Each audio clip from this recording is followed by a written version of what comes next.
तर सर तुम्हाला माझा पहिला प्रश्न असा असणार आहे. आता आपण अकॅडमीमध्ये आलेलो आहे आणि तुम्ही आपल्या समोर पाहू शकता महाराष्ट्रात नंबर 1 डीजे डिप्सी आपल्या सोबत असणार आहेत. Connect your soul. Connect your body. Enter rhythm connection.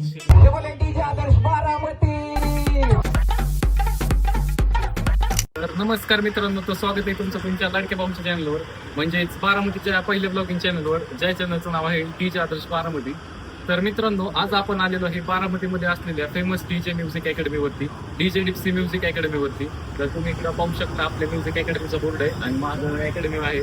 तर आता आपण अकॅडमीमध्ये जाणार आहे आणि ते जे पण तुम्हाला डाऊट होते अकॅडमीबद्दलचे ते मी आज या व्हिडिओमध्ये तुम्हाला कव्हर करणार आहे. तर व्हिडिओ खूप इंटरेस्टिंग होणार आहे, तर व्हिडिओच्या शेवटपर्यंत नक्की राहा. आणि जे कोण आपल्या चॅनलवर नवीन असतील त्यांना आपल्या चॅनलला आता सबस्क्राईब करून घ्या, म्हणजे येणाऱ्या प्रत्येक व्हिडिओची नोटिफिकेशन पोहोचेल तुमच्यापर्यंत सगळ्यात प्रथम. तर चला येऊया आपण अकॅडमीवर. चला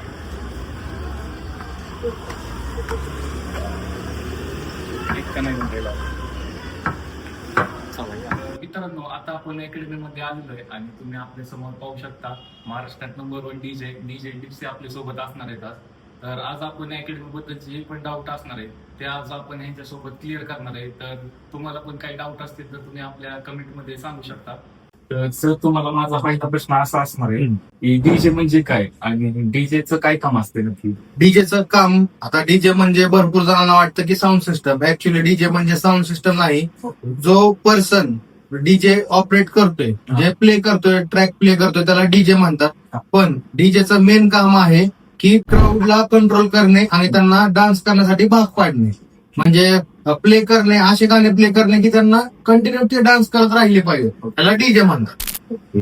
तर मित्रांनो, तुम्ही सरांकडे ऐकलं असेल की डीजे म्हणजे नुसता साऊंड सेटअप नसून तर डीजे हा म्हणजे कन्सोलवरती डीजे डिस्क जॉकी नाही का जे म्हणतात तो डीजे असतो नाही का. तर तुम्ही आता ऐकलं असेल. तर माझा असेल तुम्हाला दुसरा प्रश्न असा असणार आहे की डीजे मध्ये कोणकोणते साधने आणि इक्विपमेंट्स वापरले जातात? आता बेसिकली डीजेइंग मध्ये फक्त प्ले करण्यासाठी जर म्हणलं तर मिक्सर आहेत, प्लेअर आहेत, ऑल इन वन प्लेअर आहेत. हे फक्त प्लेइंग करण्यासाठी युज केले जातात. पण जर आता भरपूर मुलांना किंवा आपल्या नॉर्मल पीपलला असं वाटतं की डीजे म्हणजे साऊंड सिस्टम आहे. साऊंड सिस्टम मध्ये भरपूर इक्विपमेंट आहे. पण बेसिकली फक्त डीजे साठी जर आपण किंवा म्युझिक कंट्रोल करण्यासाठी जर युज करायला बघितलं तर कन्सोल मेन आहे आणि हेडफोन. तर मित्रांनो, तुम्ही आता सर जे म्हणले तुम्ही हे पण डाऊट क्लिअर झाला असेल नाही का तुमचा. तर आता आपण तिसऱ्या प्रश्नाकडे वळू. तर सर माझा तुम्हाला तिसरा प्रश्न असा असणार आहे बीट म्हणजे काय आणि बीट मॅच कसा करतात नेमका? ऍक्च्युली बीट म्हणजे कोणताही असा एक आवाज जो कंटिन्युअसली येत राहतोय. ओके. मग तो म्युझिकचा असू शकतो, पक्षाचा असू शकतो, पण तो एका टायमिंग मध्ये येतोय, त्याला बीट म्हणतात. ओके. तर मित्रांनो, तुमचा हा तिसरा पण डाऊट क्लिअर झाला असेल की म्हणजे बीट म्हणजे काय. तर आता आपला चौथा प्रश्न सरांना असा राहणार आहे की क्रॉस फेडर व्हॉल्यूम फेडर मध्ये काय फरक आहे? क्रॉस असतो, व्हॉल्यूम फेडर अशा वरच्या साईडला असतो. बेसिकली आता आपण ऑडियन्सला दाखवू शकतो, डायरेक्ट कन्सोल वरचेच शूट घेऊन दाखवू शकतो बी रोल मध्ये. दाखवल्यावर तुम्हाला लक्षात येईल ऍक्च्युली काय काम आहे आणि कसं युज होतं ते. ओके. तर मित्रांनो, हा पण तुमचा डाऊट क्लिअर झाला असेलच. तर जे पण डाऊट असतील तुम्ही कमेंटमध्ये सांगू शकता. तर माझा प्रश्न तुम्हाला पाचवा असा असणार आहे बीपीएम म्हणजे काय आणि डीजेइंग मध्ये काय उपयोग असते? मिक्सिंग करण्यासाठी त्याचा युज होतो, जेणेकरून दोन्ही गाण्यांचे बीपीएम ज्यावेळेस आपण मॅच करतो त्यावेळेस ट्रॅक मॅच होतात. ओके. तर मित्रांनो, तुमचा पाचवा डाऊट पण क्लिअर झालाच असेल आणि जे पण व्हिडिओ बघतायत त्यांना चॅनलला आता सबस्क्राईब करून घ्या. जे पण व्हिडिओ बघतात ते चॅनलला सबस्क्राईब कोणच करत नाही, तर व्हिडिओला चॅनलला सबस्क्राईब नक्की करून घ्या. तर माझा सहावा प्रश्न असा असणार आहे तुम्हाला की लूपिंग आणि क्यूइंग म्हणजे काय? बेसिकली लूपिंग म्हणजे असा जो ट्रॅकचा पार्ट किंवा बीटचा पार्ट जो कंटिन्युअसली तिथंच प्ले होत राहते त्याला लूपिंग म्हणतात. म्हणजे लूप मध्ये कंटिन्यू तेच रिपिटेशन. एका शब्दात म्हणायला गेलं तर रिपिटेशनला लूपिंग म्हणतात आणि ते तुम्ही कशाही प्रकारे करू शकता, असं काय नाही. आणि क्यूइंग म्हणजे ट्रॅकचा स्टार्टिंग पॉइंट, म्हणजे बीटचा स्टार्टिंग पॉइंट आपण क्यू कुठे देतो. क्यू शब्दाचा हा असा अर्थ आहे की बीटचा स्टार्टिंग पॉइंट. ते तुम्ही ट्रॅक मध्ये कुठं पण क्रिएट करू शकता एज यू विश.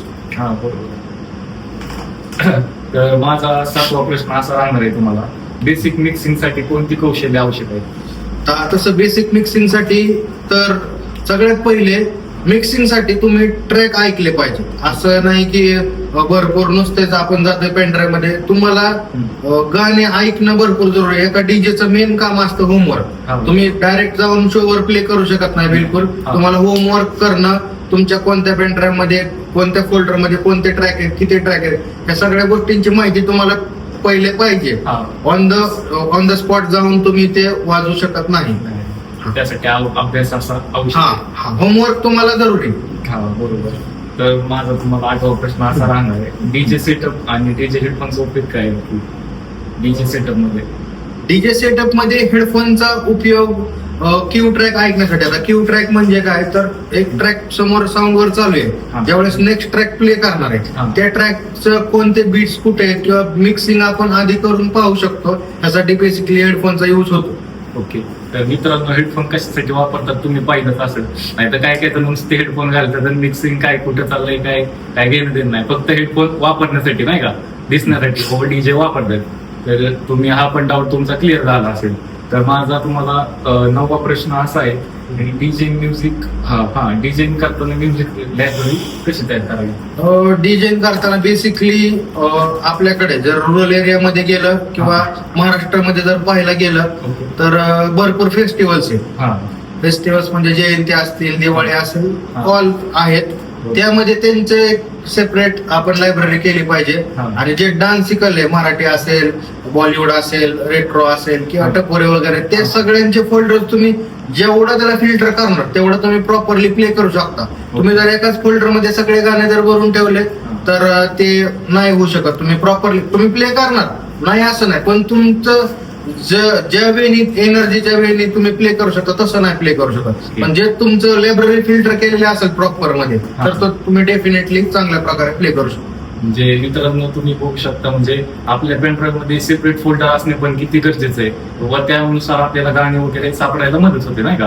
म्हणजे एकदम सर्व एकाच पेनड्राईव्ह मध्ये किंवा एकाच फोल्डर मध्ये सर्व ट्रॅक असं काही टाकू नका. सगळे सेपरेट फोल्डर वगैरे तयार करा. आपली स्वतःची म्युझिक लायब्ररी असली पाहिजे, नाही का. म्हणजे सदस्य म्हणजे म्युझिक लायब्ररी असणं पाहिजे की बाबा. तर फेस्टिवल नुसार तुमची तुम्ही लायब्ररी तयार करू शकता.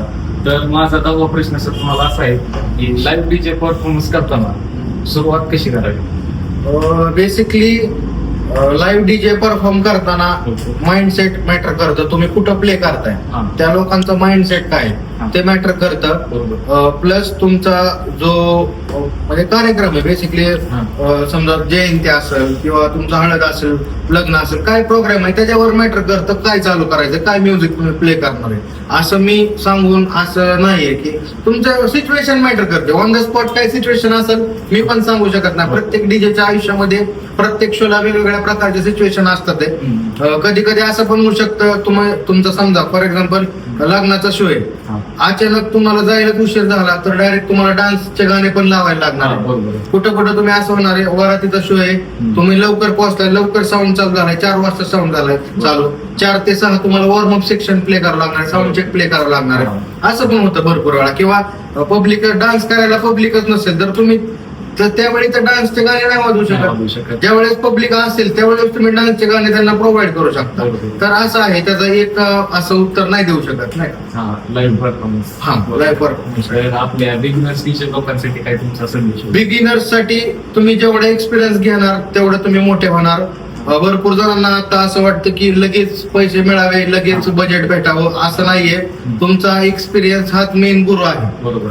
तुम्ही जेवढे एक्सपिरियन्स घेणार तेवढे प्रो लेवलला होऊन जाणार. त्यावेळेस तुम्ही पैसे चार्ज करा, काय प्रॉब्लेम नाही. पण नवीन मुलांना असं वाटतं की क्लास केला किंवा शिकले 1 वर्ष झालं की लगेच त्यांना वाटतं की एवढे एवढे पैसे अमुक पैसे मला भेटावे.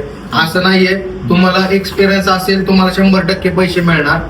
तर एक्सपिरियन्स हाच मोठा गुरु आहे मी तर म्हणतो. तुम्ही एक्सपिरियन्स घ्या. नवीन स्टुडंट्सला सांगण्याचं काम आहे. तुम्ही पैशाकडे पाहू नका म्हणजे बेसिक. हा बरोबर. तर मित्रांनो, तुम्ही आता आपल्या व्हिडिओ मध्ये तर पाहिलेच नाही का. तर हे सगळे डाऊट क्लिअर झालेत. पण तुम्हाला कुठले डाऊट असतील तर तुम्ही कमेंट मध्ये सांगू शकता मला की बाबा आमचा हा डाऊट आहे. तर आपण आपल्या अकॅडमीची फी वगैरे शेअर करता. फी 25,000 फी आहे. बेसिकली 1.5 महिन्याचा कोर्स आहे. आणि आता स्टुडंट्स आहेतच भरपूर, ज्यांना बुक करायचंय त्यांनी कॉल करून बुकिंग करू शकता सीट तुमचं. ओके, पण ज्यांना पण अकॅडमीमध्ये प्रवेश घ्यायचा आहे, मी खाली डिस्क्रिप्शन मध्ये नंबर वगैरे कॉन्टॅक्ट नंबर देतो, त्या कॉन्टॅक्ट नंबरवरती तुम्ही कॉन्टॅक्ट करू शकता, काही अडचण नाही. आणि तर मित्रांनो, वी-मोडाची जी ऑफर होती लवकरच कम्प्लीट होणार आहे. आता वी-मोडा ऑफर नंतर बाकीच्या पण भरपूर प्रकारच्या ऑफर आपण स्टुडंटसाठी लावणार आहे, जेणेकरून त्यांना पण एक प्रकारचा फायदा होईल. आणि आपण क्लास झाल्यानंतर तसं पण हेडफोन किंवा पेन ड्राईव्ह आपल्याकडे असतात, ते पण तुम्ही घेऊ शकता. आणि आमच्यातर्फे एक पेन ड्राईव्ह पण आम्ही तुम्हाला देतो. तर मित्रांनो, ज्यांना पण जॉईन करायचंय तर खाली मी डिस्क्रिप्शन मध्ये नंबर कॉन्टॅक्ट नंबर देतो, तर त्यांनी कॉन्टॅक्ट करून अकॅडमीवरती आलं तरी चालते. तर मित्रांनो, व्हिडिओ आवडला असेल तर व्हिडिओला लाईक, शेअर आणि सबस्क्राईब नक्की करा. अशीच इन्फॉर्मेशन व्हिडिओ मी तुमच्यासाठी घेऊन येणार आहे इथून पुढे आणि अजून पण. तर लाईक, शेअर आणि सबस्क्राईब नक्की करा. तर भेटूया नवीन व्हिडिओ मध्ये. तर चला.